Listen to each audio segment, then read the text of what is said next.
এবার ছাত্রীর সঙ্গে আপত্তিকর অবস্থায় আম বাগানে ধরা পড়লেন বাকৃবির শিক্ষক।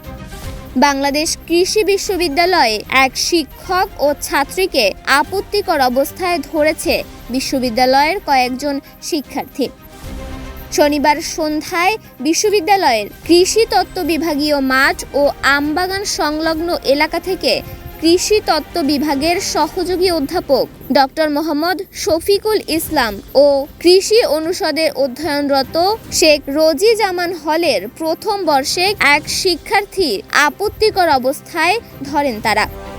বিষয়টি বিশ্ববিদ্যালয়ের প্রক্টর ডক্টর মোহাম্মদ আজহারুল ইসলামকে জানালে ঘটনাস্থল থেকে ওই শিক্ষার্থীকে হলে নিয়ে আসেন তিনি। পুরো ঘটনাটি রাতেই স্বীকার করেছেন ওই ছাত্রী। বিষয়টি নিয়ে তৎক্ষণাৎ ওই শিক্ষার্থীকে হলে নিয়ে যেতে দেখা যায়। বিশ্ববিদ্যালয়ের প্রক্টর ও সহযোগী ছাত্র বিষয়ক উপদেষ্টা অধ্যাপক ডক্টর আফরিনা মুস্তারি রোজি হলে এসে ওই শিক্ষার্থীকে ঘটনার বিষয়ে জিজ্ঞাসাবাদ করেন। পরবর্তীতে সহযোগী অধ্যাপক ডক্টর মোহাম্মদ শফিকুল ইসলামের সঙ্গে অনৈতিক মেলামেশার বিষয়টি স্বীকার করেন ওই শিক্ষার্থী। স্বীকারোক্তিতে ওই শিক্ষার্থী জানান, বিশ্ববিদ্যালয়ের ভর্তির আগেই ফেসবুকের মাধ্যমে সহযোগী অধ্যাপক ডক্টর মোহাম্মদ শফিকুল ইসলামের সঙ্গে পরিচিত হন তিনি। ভর্তির পরে ক্লাস শুরু হলে জানতে পারেন যে ওই শিক্ষক তাদের একটি ব্যবহারিক কোর্সের কোর্স শিক্ষক। মেসেঞ্জারে আলাপের মাধ্যমে ওই শিক্ষকের সঙ্গে তার অনৈতিক সম্পর্ক গড়ে ওঠে। ওই শিক্ষক বিবাহিত, এই বিষয়টিও জানতেন ওই শিক্ষার্থী।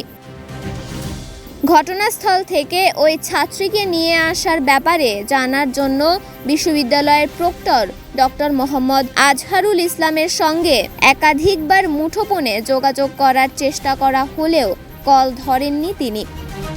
এদিকে দুদিন আগে মানসিকভাবে বিপর্যস্ত থাকা ওই শিক্ষার্থী প্রায় 10টি ঘুমের ওষুধ খেয়েছেন। এমত অবস্থায় তাকে হলে রাখা বিপজ্জনক বলে জানিয়েছেন হল প্রভোস্ট। ওই শিক্ষার্থীর স্থানীয় অভিভাবকের সঙ্গে যোগাযোগ করে তাদের ডেকে তাদের কাছে তাকে হস্তান্তর করা হয়েছে বলে জানিয়েছেন হল প্রভোস্ট। ঘটনায় অভিযুক্ত শিক্ষক অধ্যাপক ডক্টর শফিকুল ইসলামকে একাধিকবার মুঠোফোনে কল দেয়া হলেও কল ধরেননি তিনি। তন্নি শিকদার, দৈনিক সকালের দুনিয়া।